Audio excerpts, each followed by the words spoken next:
Meus irmãos, bom dia. Que a paz do Senhor Jesus esteja sobre as nossas vidas. Graças a Deus, pois nós estamos aqui reunidos na tua presença e aqui nesta manhã estamos reunidos para exaltar o nome do Senhor por mais um ano que a nossa igreja está adorando ao Senhor por tudo aquilo que Ele tem feito por ela. Quero convidá-los a acompanhar comigo a palavra do Senhor. Para nossa edificação, quero ler o texto de Atos, livro de Atos dos Apóstolos, capítulo 2, versículos 42 até o versículo 47.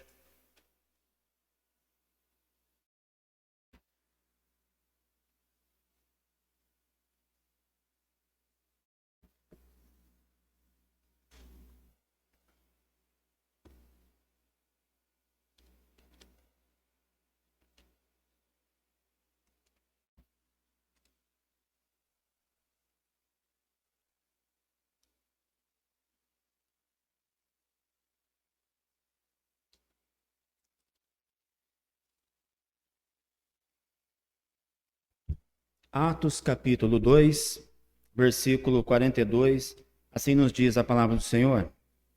E perseveravam na doutrina dos apóstolos e na comunhão, no partir do pão e nas orações. Em cada alma havia temor e muitos prodígios e sinais eram feitos por intermédio dos apóstolos. Todos os que creram estavam juntos e tinham tudo em comum.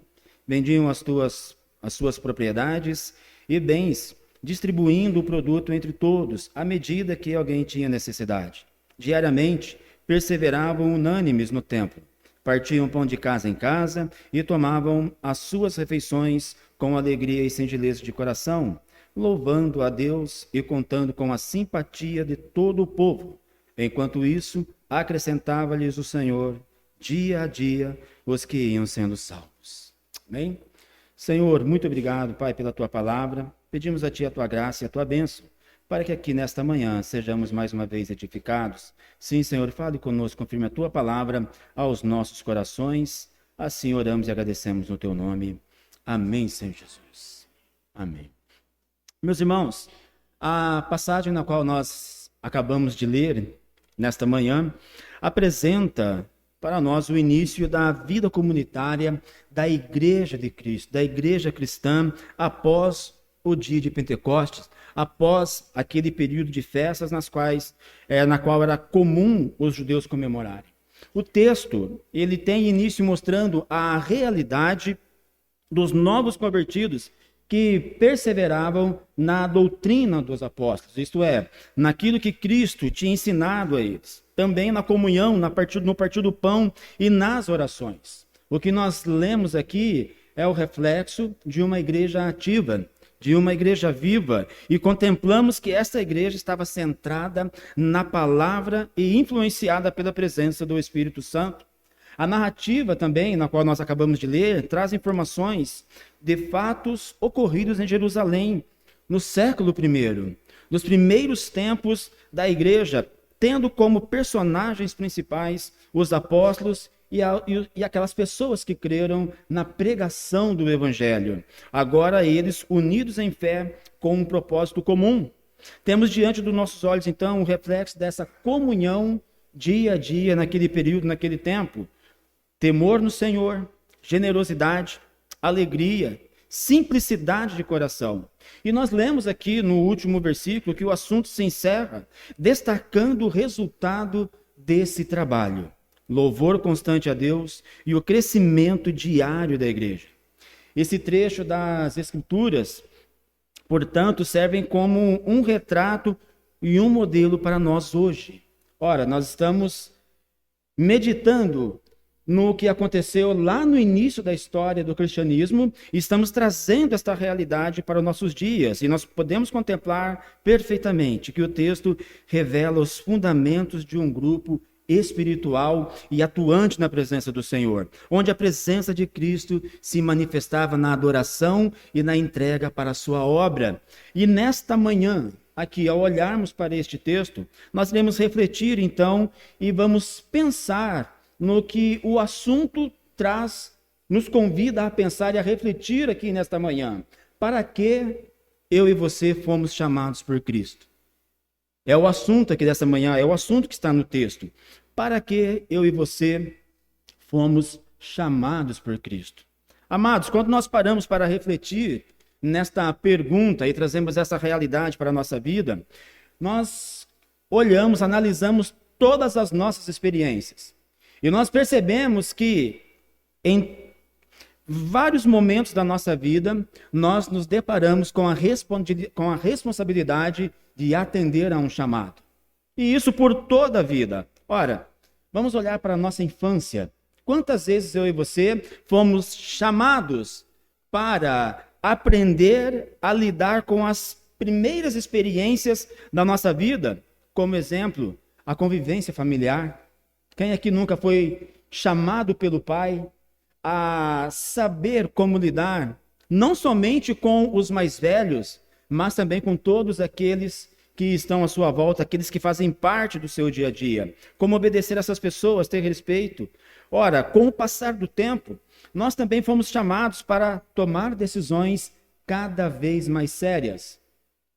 Basta você refletir na tua vida e você vai entender que ser chamado para algo sempre fez parte da tua vida, como também fez parte da minha vida. Ora, fomos chamados para tomar decisões importantes, como lidar com as amizades, enfrentar conflitos, desenvolver responsabilidade pessoal. E quanto mais o tempo passa, somos chamados para situações mais complexas, que exigem decisões mais sérias, que exigem análise. Sim, como exemplo, no trabalho, em qualquer função, somos desafiados a agir com integridade diante das grandes responsabilidades e, às vezes, envolvem situações éticas bastante sérias e complexas. Eu me recordo aqui de uma experiência de um homem numa empresa, e ele foi surpreendido ao ser chamado pelo diretor na sala. E quando um funcionário está trabalhando e ele recebe a mensagem, né, o recado, o chefe está te chamando. O primeiro pensamento, pronto, você mandado embora. Corte na empresa, você mandado embora. E aquele homem foi, e quando ele estava ali diante do gerente, aquele homem revelou para ele o seguinte: olha, a nossa empresa, ela está abrindo uma vaga para um cargo de confiança. E você é o nome sugerido para atender, para ocupar esta vaga. E eu gostaria de oferecer ela para você, e eu gostaria de ver qual que é a tua resposta. É um cargo de confiança, é uma situação em que você estará responsável por algumas coisas de grandes responsabilidades, por isso que eu preciso de você. No entanto, como é um cargo de confiança, eu preciso que você guarde segredo para algumas coisas que vêm acontecer na administração e que você vai fazer parte. Algumas maracutaias, alguns casos que deveriam ficar em oculto, algumas coisas que não poderiam ser reveladas. E aquele gerente então olha para aquele homem e diz: olha o chamado que ele estava tendo. Qual é a tua resposta? Você vai aceitar, sim ou não? Não precisa responder agora, mas você pode trazer a resposta para mim amanhã. E aquele homem foi para sua casa, pensativo. Se ele rejeitasse aquela oportunidade, possivelmente ele seria demitido também, porque algo sério havia sido revelado para ele. Como aquele homem deveria responder àquele chamado? E quando ele chega no outro dia, ele vai até o escritório, ele vai para conversar com o gerente, e ele diz diante daquele homem: eu agradeço a oportunidade que o senhor está me oferecendo, mas eu não quero. Não serve para mim. Eu não posso saber de algo errado e eu ficar em silêncio e eu compactuar com isso. Não é da minha índole. Eu agradeço muito. Eu agradeço o tempo que eu trabalhei aqui na empresa, mas eu estou indo embora. Aquele gerente, com um sorriso nos lábios, com um sorriso no seu rosto, ele disse: meu rapaz, parabéns. Tudo isso não passou de uma encenação. Uma vez que é um cargo de confiança, eu precisava testar a tua fidelidade. Não existe maracutaia. Aqui as coisas são sérias e você acaba de ser promovido para esta vaga. Como respondemos aos chamados que surgem na nossa vida?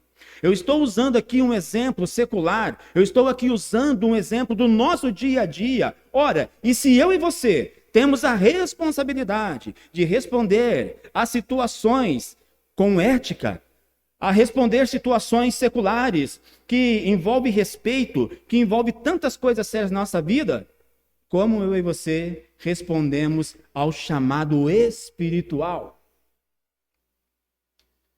Como eu e você respondemos ao chamado para as coisas relacionadas com o reino de Deus, com a obra do Senhor? Por isso, então, a pergunta para a nossa reflexão aqui nesta manhã: para que fomos chamados por Cristo? E como deve ser a nossa resposta para Ele? É isso que nós iremos refletir aqui por alguns instantes, segundo a vontade do Senhor. Amados, para nós entendermos aqui o contexto destes versículos, nós vemos que o texto de Atos, capítulo 2, versículo 42 a 47, pertence ao gênero narrativo. Ele está apresentando para nós uma história, fazendo parte das narrativas históricas da época. Descreve o modo de vida da igreja primitiva, com ênfase na comunhão e nos costumes daqueles crentes, nos dias de festas após ali o período do Pentecostes. A passagem reflete a situação vivencial da comunidade cristã nascente, preocupada com a unidade, evidenciando uma igreja em formação que vivia uma fé viva. Era a preocupação deles, uma fé que honrasse o nome do Senhor Jesus Cristo. Lucas, o autor, era um cristão e médico, companheiro do apóstolo Paulo, e teve como objetivo testemunhar cada detalhe daquela igreja, trazer informações, registrar os costumes, os hábitos, as principais informações que envolviam aqueles crentes naqueles tempos, naquele período. Ora, e isso servia para exortar os demais crentes e oferecer um relato oficial da obra do Espírito Santo após a ascensão de Jesus. Amados, o texto foi escrito no contexto do primeiro século, logo após, então, esse período em que Cristo morreu, ressuscitou, compartilhou com seus discípulos qual era a missão, qual era a responsabilidade deles. E agora o que nós contemplamos aqui, que este período foi marcado pela propagação rápida do cristianismo. Que velocidade que o evangelho foi anunciado, que velocidade que o evangelho ele foi compartilhado para as diversas nações do mundo. Ora, contemplamos também que culturalmente o texto mostra para nós as influências do judaísmo, um grande desafio na época. Pregar o evangelho de Cristo não era algo tão simples, porque havia resistência dos judeus, eles presos a lei mosaica, sim, a lei judaica, e eles estavam confrontando, então, agora, aquilo que os apóstolos estavam pregando, aquilo que eles estavam anunciando. Então, era um período de desafios para a igreja, para compartilhar ali o evangelho de Jesus. Império Romano, a resistência desses homens, corações endurecidos. Ora, Jerusalém era uma cidade com muitos pensamentos étnicos e influenciado por várias culturas. Ora, estavam próximos do helenismo, da cultura grega, a influência ali do paganismo era grande naquele período, naquela época. E a igreja cristã, a igreja primitiva, ela viveu todo este contexto, ela experimentou todas estas experiências. Então, as tradições que influenciaram o texto incluem a tradição judaica do ensino da lei e as práticas de reuniões em casa para a reunião e a comunhão e a expectativa messiânica para se cumprir em Cristo. Este era o contexto da época. Esta era a maneira como os cristãos na época eles estavam vivendo e os seus desafios para seguir, então, a ordem de Cristo e o mandado de Cristo. Ora, quando nós olhamos para o texto, então, com mais profundidade, o que nós conseguimos contemplar aqui no que diz respeito a esse tema? Para que fomos chamados por Cristo? Eu convido a você a olhar novamente para o versículo 42, que nós lemos aqui. E aqui, então, eu compartilho a primeira parte dessa mensagem onde nós vemos que a igreja antiga, ela foi chamada para ser fiel à palavra de Deus. Versículo 42, na primeira parte, lemos o seguinte: e perseveravam na doutrina dos apóstolos. O que significa isto? O que era perseverar na doutrina dos apóstolos? Qual que era a mensagem que Lucas estava compartilhando ao fazer este registro? A primeira parte deste texto resume a essência da vida na igreja primitiva. O verbo que perseveravam indica compromisso constante e contínuo. O que Lucas procura mostrar aqui, registrando essa informação para nós, era revelar que aquela igreja, ela era constante nos seus compromissos com o evangelho do Senhor. Aquelas pessoas eram dedicadas, aquelas pessoas estavam respondendo com seriedade o chamado do Senhor para a obra. É um modo de vida, uma devoção diária e ininterrupta à instrução apostólica. Tudo aquilo que Jesus orientou os apóstolos, tudo aquilo que os apóstolos agora estavam orientando a igreja, os novos discípulos, aquela igreja, aqueles irmãos estavam colocando em prática. Aquela igreja vivia então segundo esses ensinamentos.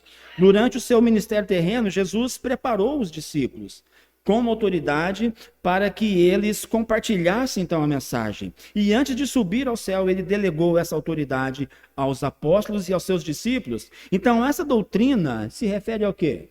Às boas novas. O homem, ele caiu em pecado, mas o Senhor, Deus, preparou um meio de redenção para o todo perdido.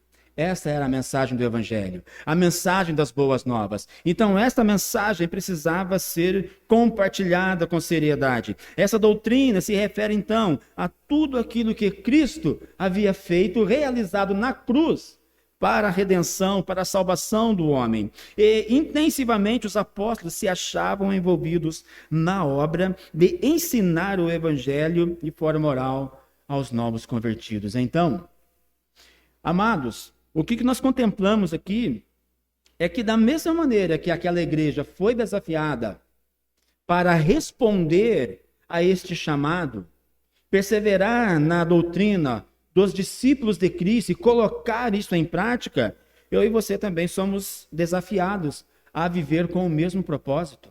Já parou para pensar nisso? Que as experiências que eu e você contemplamos lá no Evangelho de Cristo, a responsabilidade, a seriedade é a mesma que eu e você devemos viver, é a mesma que eu e você precisamos colocar em prática, compartilhar o Evangelho. Hoje somos desafiados a viver com o mesmo zelo, não apenas a ler a Bíblia, mas deixar que a palavra, primeiramente, molde os nossos pensamentos e molde as nossas atitudes. Uma vez que a palavra do Senhor fala ao meu coração, uma vez que a palavra do Senhor transforma a minha vida, eu compartilho isso também. Ei, eu tinha uma vida parecida com a sua. Eu não ligava para nada, eu não cria em Deus, eu não tinha relacionamento com Ele, mas Jesus transformou a minha vida. E olha, Jesus, Ele deixou tudo isso orientado no seu Evangelho, na palavra do Senhor. E da mesma maneira que ela transformou a minha vida, ela pode transformar a tua também. Isto é pregar o Evangelho. Isto é anunciar o Evangelho. Então, refletindo, amados, eu e você temos uma responsabilidade muito grande. Temos. A perseverança na doutrina nos chama à constância. Não a uma fé passageira, mas uma fé firme, uma caminhada firme. Você já viu algumas pessoas que de manhã ela está bem? A fé está lá em cima. Hoje eu removo qualquer montanha. Mas depois do almoço, um pequeno vento já está balançando, já está criando, trazendo dúvidas, gerando ansiedade, gerando preocupações. Não é dessa maneira que nós precisamos viver, que nós precisamos conduzir o Evangelho, mas precisamos ser constantes e firmes da mesma maneira que aquela igreja foi nos seus dias. Ora, A igreja antiga, ao ser chamada para ser fiel à palavra de Deus e perseverar na doutrina dos apóstolos, reconhecia que essa dedicação não se limitava, então, ao conhecimento e à obediência irracional. Não, jamais, mas resultava em uma transformação interior que se manifestava num viver cheio de temor. Ora, e isso está apresentado aqui no versículo 43. Olha o que o texto nos diz. Em cada alma havia temor, e muitos prodígios e sinais eram feitos por intermédio dos apóstolos. Amados, o que significa isso? Em cada alma havia temor. Será que era medo? Será que era pavor de Deus? Será que era pavor de Cristo? Será que aquelas pessoas viviam um terror, viviam aflitas? Não, amados, não. O temor não era aquele medo do castigo, era o respeito sagrado daqueles que agora de fato habitavam na presença de Deus pelo Espírito Santo. Isto é viver em temor. Era um respeito, é olhar para a obra de Cristo, é olhar para todo o contexto, todas as promessas que se cumpriram, todas as promessas que estavam por se cumprir. É viver com zelo, é viver analisando todas essas coisas. O que nos chama a atenção é que esta era a mensagem, era a preocupação de todos os apóstolos. O apóstolo Pedro, ele diz assim na sua carta, 1 Pedro, capítulo 1, versículo 17. Ora, se invocais como Pai aquele que, sem acepção de pessoas, julga segundo as obras de cada um, portai-vos com temor durante o tempo da vossa peregrinação. O que Pedro aqui, juntamente com Lucas, está mostrando a mim e a você nesta manhã é que eu e você precisamos viver com este temor, viver com este respeito, viver com essa seriedade. A orientação deles é para que cada crente, que a vida de cada crente seja marcada por um propósito santo e vigilante. Eu e você não podemos viver de qualquer maneira o evangelho, sabe? Eu e você não podemos conduzir de qualquer maneira a palavra do Senhor, os ensinos de Cristo, aquilo que ele deixou para nós, olharmos para o texto com uma certa irreverência, como que se fosse algo simples e comum e deixar de lado. Não, para que eu e você fomos chamados? Para olhar com temor para tudo aquilo que o Senhor Jesus Cristo determinou para a sua igreja. Isto se estende à minha vida hoje, se estende à sua vida também. A orientação, então, de Lucas é clara, confirmada também pelo apóstolo Pedro. O que eu e você precisamos evitar, a leviandade. O que eu e você precisamos evitar é a negligência espiritual. Achar que é suficiente vir somente no culto e depois passar toda a semana sem oração, sem devocional, sem meditação na palavra de Deus, sem procurar analisar como que você está se relacionando com os incrédulos, com as demais pessoas, e depois você chegar aqui no domingo totalmente vazio, sem expectativas, com várias dúvidas. Não! O Evangelho de Cristo nos chama para uma vida com propósito, para um viver com temor, observando tudo isso. Ora, eu e você somos chamados para a obediência consciente. Se alguém chega para você e diz, por que você é crente? Qual que é a resposta tua? Porque a minha família é crente. Porque a minha família está na igreja há 30 anos. Porque eu me converti, um amigo me convidou e eu gostei da música, eu gostei do pastor, eu gostei do pessoal da igreja, é por isso que eu sou crente. Não, essa não é a melhor resposta. Por que você é cristão? Por que você é crente? Porque eu fui chamado por Cristo. A tua palavra me transformou. A tua palavra mudou, me fez eu entender a vida de escravidão que eu estava vivendo. E agora eu consigo olhar com seriedade. Eu tenho uma nova visão ao ler as Sagradas Escrituras. E eu consigo entender que este tempo, aqui nesta terra, é breve. Dentro deste contexto, é claro, é breve, por pouco tempo. E a fé deve ser vivida com seriedade e cuidado, refletindo na conduta diária, o respeito e a reverência de Deus, entendendo que Ele é justo juiz. Já parou para pensar nisso? Eu já compartilhei algumas vezes aqui, né? Que o Jesus, que é amoroso, que morreu na cruz, que nos ama incondicionalmente, é aquele que julgará a todas as pessoas. É aquele que irá julgar um por um. E aí, queridos? Qual será a nossa situação naquele grande dia? É claro que o crente não será julgado para saber se ele vai ser salvo ou não. Não. Mas para prestação de contas. Então, amados, o que o texto nos chama a compreender, a refletir, ora, que precisamos levar isso com temor, conduzir a nossa vida na presença do Senhor com temor. Os crentes daquela igreja antiga desenvolveram uma consciência que orientava as suas vidas. Eles revelavam um temor que inspirava respeito e reverência. Com isso, criavam um ambiente ideal para a comunhão sincera e o contentamento entre os irmãos.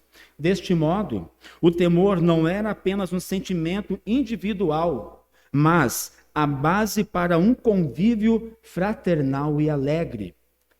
Aquelas pessoas compreenderam a mensagem do Evangelho, o que era seguir a doutrina dos apóstolos, que é a doutrina de Cristo. Aquelas pessoas entenderam qual é a necessidade de viver com temor. E agora Lucas começa a trazer mais informações para nós, que aqueles crentes, eles entenderam que eles sabiam qual era a maneira correta de viver esta comunhão, esta união. E isto envolvia a partilha, isto envolvia os laços fortalecidos, e isso vivia ter uma vida de contentamento na presença do Senhor. Olha o que os próximos versículos aqui trazem de informação para nós. A igreja antiga foi chamada para viver em comunhão e contentamento, versículo 44, até o versículo 47. Todos os que creram estavam juntos e tinham tudo em comum. Vendiam as suas propriedades e bens, distribuindo o produto entre todos, à medida que alguém tinha necessidade. Irmãos, vamos entender o que aconteceu naquela época. Ora, vender a propriedade, vender tudo para entregar na igreja, é isso que Lucas registrou? É este o propósito? Irmãos, o verbo grego aqui traduzido por vendiam indica uma ação que ocorria gradualmente, conforme surgissem necessidades específicas na igreja. Não era algo obrigatório. Os apóstolos não estavam obrigando ninguém a vender as suas casas. Eles não estavam apresentando uma barganha, como nós vemos na atualidade. Se você for fiel no dízimo, as portas irão se abrir para você. Se você for fiel no trízimo, já ouviram do trízimo? Não é? Se você for fiel no trízimo, o céu vai ser despejado sobre a tua vida, sobre a tua casa, sobre a tua família. Mentira. Os apóstolos não ensinaram nada disso, de maneira alguma. Mas o que aconteceu então? Por que aquilo acontecia? A venda dos bens não era obrigatória ou impulsiva, mas feita de forma consciente e ocasional, quando era necessário ajudar alguém ou suprir uma carência. Jerusalém, irmãos, muito bem ali povoada, ela tinha as pessoas que financeiramente estavam bem, mas também existiam muitas pessoas ali que tinham necessidades. Pessoas carentes. Ora, riqueza e pobreza caminhavam juntas. E as pessoas então sofriam as suas necessidades. O que explica então a necessidade dessas vendas pontuais para suprir necessidades emergenciais. Ora, se ninguém estivesse passando por necessidade nenhuma, nós não teríamos esse registro aqui no livro de Atos. Porque nenhum discípulo de Cristo ensinou algo relacionado a entrega a algo, quanto mais você entregar, mais você será abençoado. Não! Isso aqui, irmãos, é o que o evangelho provoca no coração das pessoas. A pessoa, quando é transformada pelo evangelho de Cristo, ela se compadece. Ela enxerga com outros olhos as necessidades das pessoas. Ela não olha mais com indiferença, com frieza, não, mas ela olha com compaixão e piedade, porque Cristo mostrou isso diversas vezes. A multidão ouvindo a sua mensagem, os seus ensinos. Qual é a preocupação de Cristo? Esse povo aí está com fome. Eles já estão aqui há muito tempo comigo e eu não vi ninguém comendo nada. Eu estou preocupado com eles. E o desespero dos discípulos? E o que a gente vai fazer? Não tem nada aqui por perto. Não tem uma barraquinha de lanche. Não tem nada aqui, Senhor. Não tem mercado. Não tem como. Para uma multidão dessa, o que vocês têm aí? Alguns pães e alguns peixinhos. Suficiente. Que jeito, Jesus. Ó, é impossível para vocês, para mim não. Dá o pão aqui. Dá esses poucos peixes aqui. E eu vou mostrar algo para vocês. Todos comeram e sobraram. Preocupação de Cristo. Isso é uma lição para mim e para você. Como que eu e você olhamos para as pessoas que estão passando por necessidades? Como que eu e você olhamos para as pessoas que estão passando por sérias dificuldades nas suas vidas? Ora, a comunhão cristã nos leva a refletir sobre isso. Ora, eles que estavam envolvidos espiritualmente, mas eles não ficavam indiferentes com as dificuldades que as pessoas estavam vivendo. Então, o que acontecia? Havia uma comunhão, havia uma preocupação, havia ali todo um trabalho, toda uma logística para que aquelas pessoas tivessem as suas necessidades ali, então, resolvidas. Isto é viver em comunhão, isto é viver o amor, o propósito do evangelho. Ora, o que contemplamos aqui então, que o resultado disso é escrito aqui, registrado no versículo 46. Diariamente perseveravam unânimes no templo, partiam o pão de casa em casa e tomavam as suas refeições com alegria e singeleza de coração, louvando a Deus e contando com a simpatia de todo o povo. O que marcava a vida daqueles crentes? A alegria, a comunhão, sabe? A simplicidade, o viver ali comunitário, o viver ali entre eles não tinha peso, não havia dificuldades. Não havia nada disso, era alegria no coração. Você já ficou num lugar tenso? Um lugar que ali você precisa ter cuidado com o que você fala, você precisa ter cuidado porque se você diz algo já é mal interpretado. Já viveu em um contexto assim, ou no trabalho, ou em qualquer outro lugar, em qualquer ambiente, às vezes até mesmo dentro da igreja, não é? Às vezes acontece, mas quando isso acontece, irmãos, é prova do quê? Do que o evangelho não está, as pessoas não estão levando o evangelho com a seriedade com que deveriam. Porque nós vemos aqui no versículo 46 que havia alegria naquelas pessoas. Havia comunhão, havia um prazer de estar juntos. Ora, mesmo que estivesse ali as mais diversas pessoas, ricos, pobres, corintianos, palmeirenses, flamenguistas, não é? Poderia ter qualquer um ali. Todos viviam felizes, contentes, viviam bens. E o que contemplamos então? Que isto é reflexo do Evangelho de Cristo. Ora, a prática das refeições comunitárias na igreja primitiva demonstrava essa atitude de comunhão, satisfação espiritual. As refeições feitas de casa em casa, caracterizadas por um regozijo e simplicidade, indicando alegria sincera. E essa alegria, então, refletia a presença de Deus no meio da comunidade. Os irmãos estão percebendo para que eu e você fomos chamados? Aquelas pessoas entenderam o chamado delas. Observar a doutrina de Cristo, viver em temor, viver alegre, em contentamento. E isso nos chama a refletir o quão importante foi a união naqueles dias, essa harmonia, essa sinceridade entre os crentes. E isso aqui nos faz refletir que a comunhão era tão evidente que impressionava tanto cristãos como não convertidos. Já parou para pensar nisso? Que a maneira como eu e você vivemos surpreende as pessoas? Surpreende as pessoas no nosso meio. Surpreende as pessoas lá fora. Você vai no lugar onde é cheio de confusão, cheio de intrigas, pode ter certeza que a notícia ela corre mais rápido. Ela chega rápido. Ixi, rapaz, não dá para ficar naquele lugar ali não. Aquele lugar ali é difícil, é complicado, não dá. Mas e quando é o oposto? Lugar de pessoas convertidas, lugar de pessoas que entenderam a mensagem do Evangelho. Rapaz, que gostoso que é estar naquela igreja.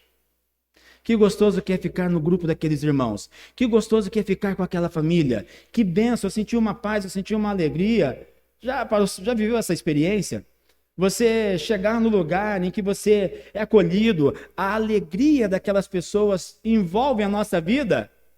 É para isso que eu e você fomos chamados. Isto é o Evangelho de Cristo. É dessa maneira que eu e você precisamos responder ao chamado de Cristo. Para os cristãos atuais, este exemplo é um convite a ir além do individualismo, abraçando a comunhão como um compromisso real e intencional de serviço. A comunhão sincera e o contentamento, então, que marcaram a igreja naquela época, não se limitava à vida interna da igreja, mas transbordavam em testemunho vivo. A forma como eles se amavam, compartilhavam e louvavam a Deus, tornava-se a evidência concreta da presença e da obra de Cristo entre eles, e por meio desse testemunho que o Senhor acrescentava dia a dia os que iam sendo salvos.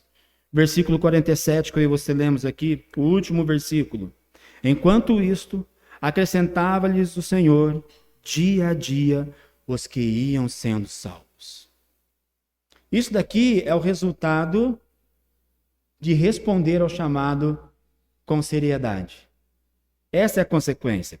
O texto mostra que Lucas se refere a Jesus como Senhor e deixa claro que a ação ativa de Jesus na expansão da igreja primitiva. Ele é apresentado como o agente principal na salvação do povo. Escute, preste bem atenção aqui no que eu vou dizer. Nós temos aqui condições, nós temos aqui orientações sobre como responder ao Evangelho de Cristo, certo? Como responder ao chamado. Então, nós temos aqui praticamente um passo a passo. Observar as doutrinas do Evangelho, viver com temor, viver com contentamento, com alegria, viver em comunhão com todos. Então, quando nós observamos todos esses passos, nós estamos vendo aqui, analisando aqui o registro de Lucas. O resultado disso. Dia a dia, Cristo, ele ia então acrescentando ao seu povo aqueles que iam sendo chamados, aqueles que iam sendo salvos. Sabe o que nós enxergamos aqui? Que Cristo estava fazendo isto porque as pessoas estavam levando com seriedade. Deus ele tem os seus eleitos, é claro, isso é fato.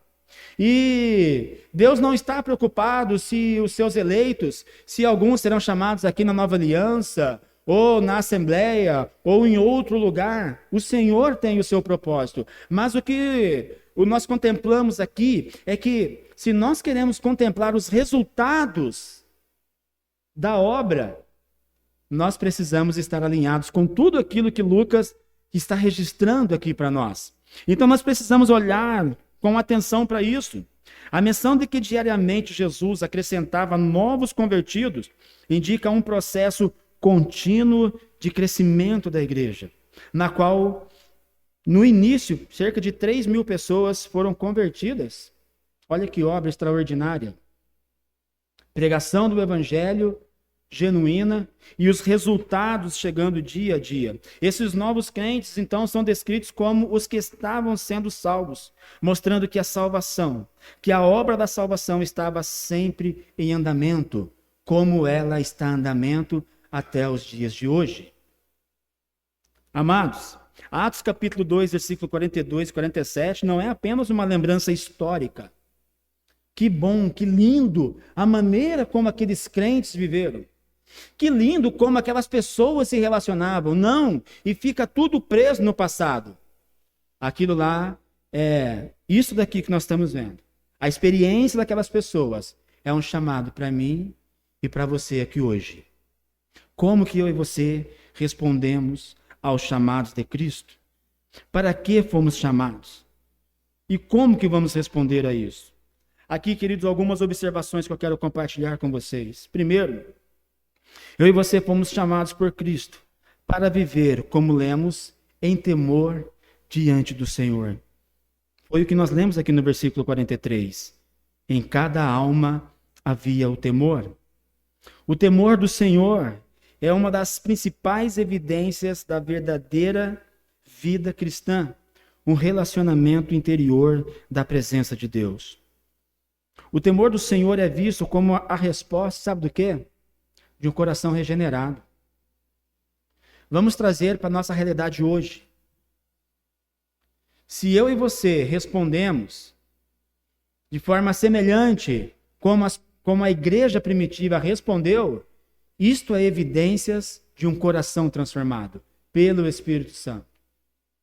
É evidência de um coração que a cada dia busca mais e mais a presença do Espírito Santo. Então, o crescimento espiritual, ele é constante. Já viu aqueles crentes que eles são cheios do Espírito Santo só no momento do culto? Já contemplaram isso? 7 horas começou o culto. Glória a Deus e aleluia. E é todo aquele fogo, e é todo aquele movimento. 9 horas acaba o culto. 9h05 já era o crente espiritual. Vocês gostaram, vocês riram, né? Irmãos, realidade de muita gente. Eu tenho comigo que se Jesus passar os crentes na peneira, fica pouca coisa.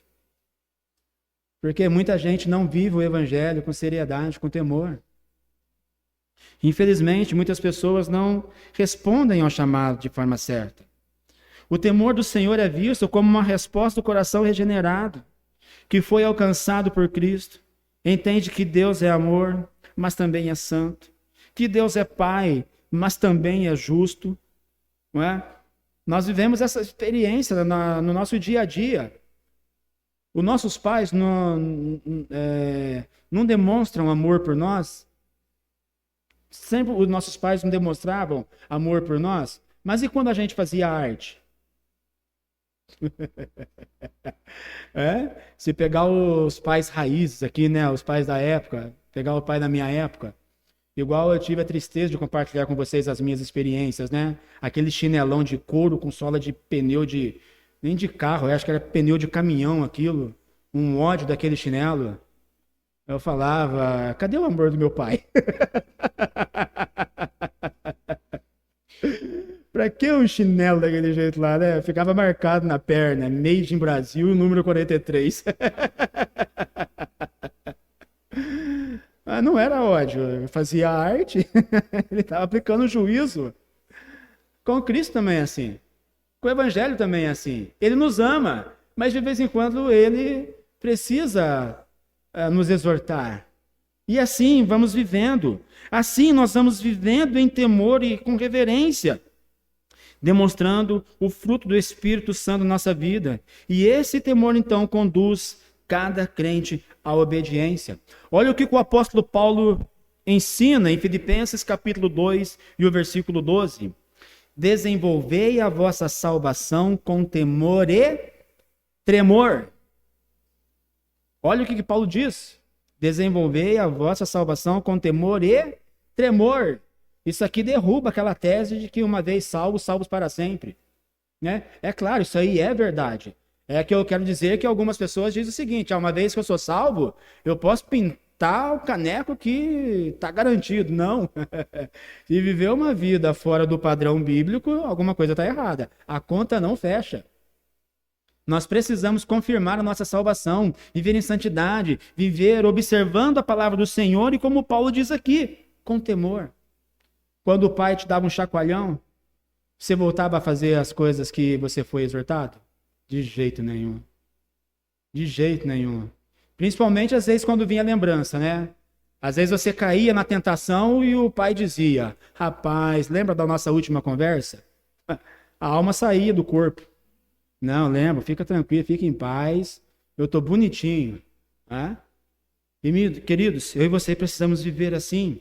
Viver em temor significa que o crente teme entristecer o Espírito Santo, teme desonrar o nome de Cristo, e por isso buscar andar em integridade. É o respeito conquistado, é o respeito colocado em prática. Esse temor preserva o coração do descuido e da vivência cristã superficial. Para que fomos chamados? Eu e você fomos chamados por Cristo para viver com alegria e simplicidade. Deixa eu falar uma coisa para você, isso aqui é o segundo ponto da minha aplicação. Parece algo simples viver em alegria, quando você diz assim, você precisa ser alegre. Parece que é algo simples, irmãos, mas não é. Não é. Com frequência, às vezes na reunião de oração, entre os devocionais, eu compartilho com vocês aqui que a nossa geração ela está sofrendo demais com a depressão, com o estresse, com a ansiedade, com o burnout, com uma série de fatores. E como é desafiante viver alegre nos dias atuais. Porque as pessoas estão doentes.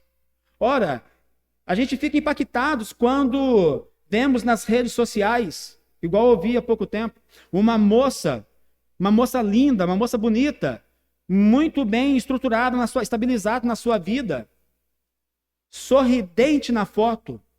A última foto dela antes do suicídio, alegre. Ninguém imaginava que aquela moça estava com depressão. Até então que no outro dia a família recebeu a notícia. Ela tinha tentado contra a própria vida. As pessoas estão tendo dificuldades para aplicar isso nas suas vidas hoje. E sabe para que eu e você fomos chamados? Para mostrar para essas pessoas que o Evangelho de Cristo transforma. Assim como transformou a sua vida. Ora, você consegue ficar 100% feliz? Né? A gente procura fazer isso, claro, né? A gente procura.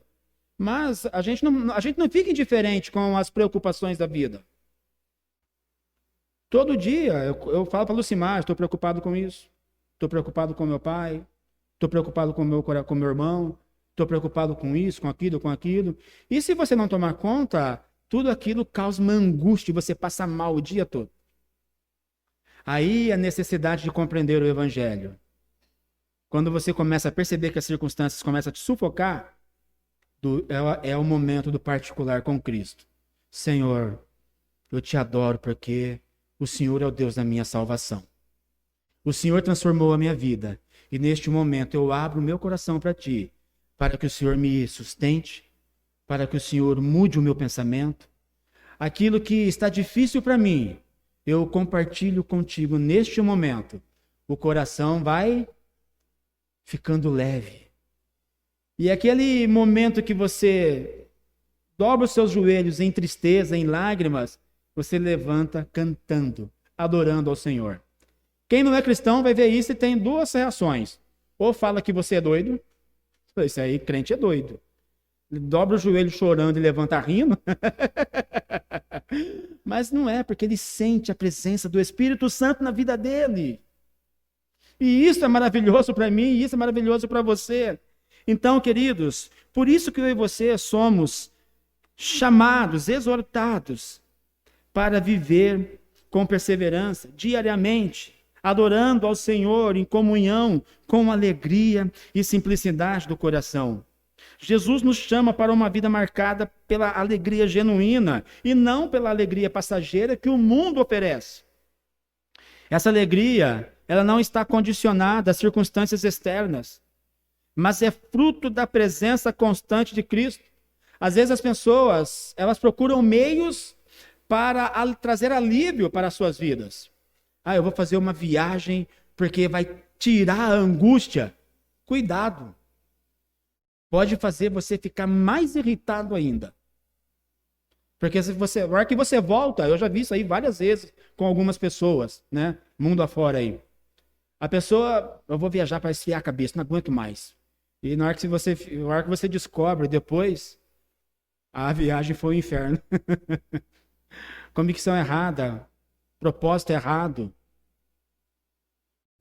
A pessoa precisa entender que a partir do momento que ela entrega a sua vida para Cristo, quando ela concorda com o Evangelho de Cristo, há uma transformação e há a razão para viver uma vida alegre.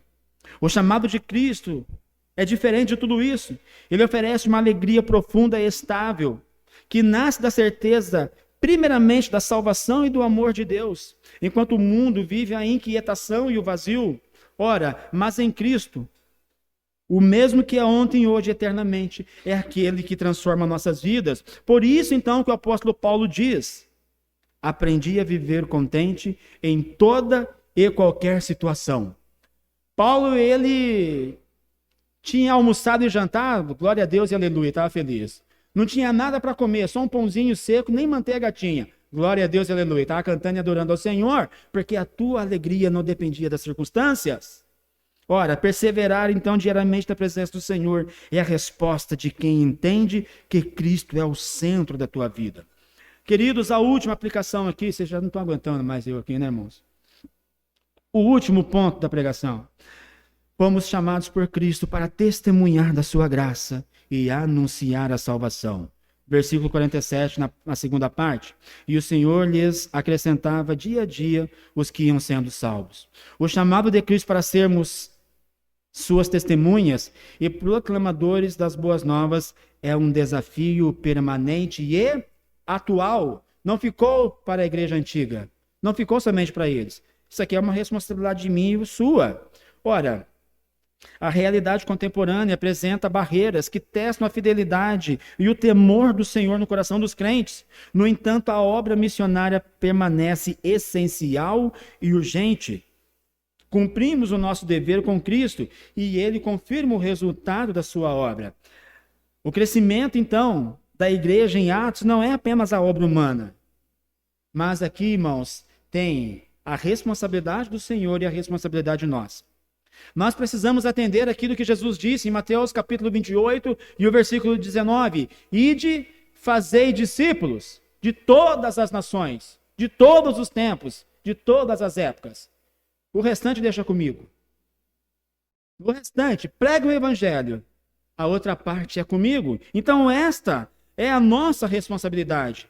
Amados, nós estamos aqui nesta manhã, aqui comemorando mais um aniversário da nossa igreja. Que alegria, que contentamento, que bênção. Quantas experiências, quantos desafios, quantas orações para que essa igreja desse o resultado, para que ela chegasse neste resultado. E como que essa igreja chegou até aqui?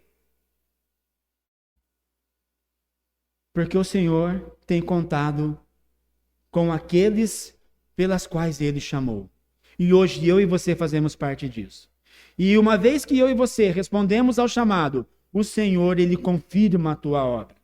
Então a nossa oração aqui nesta manhã é para que amanhã, depois e sempre, eu e você continuemos a responder o chamado do Senhor.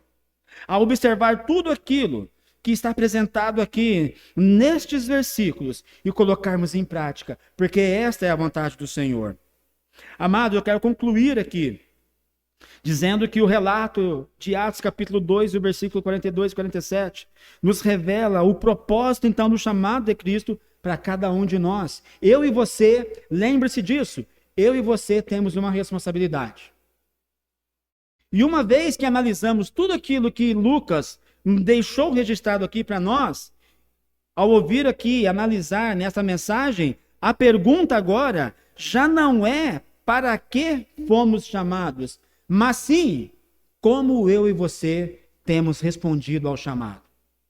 É uma reflexão para você aqui hoje. É uma reflexão para mim. Como você tem respondido ao chamado do Senhor? O que você pode fazer na obra de Cristo? Como que você tem reagido? Todos fazem parte dessa responsabilidade e deste compromisso. E a oração é que a graça do Senhor, que o Espírito Santo do Senhor ilumine cada mente, para que assim então eu e você continuemos a viver segundo a vontade do Senhor para todos sempre. Amém, queridos?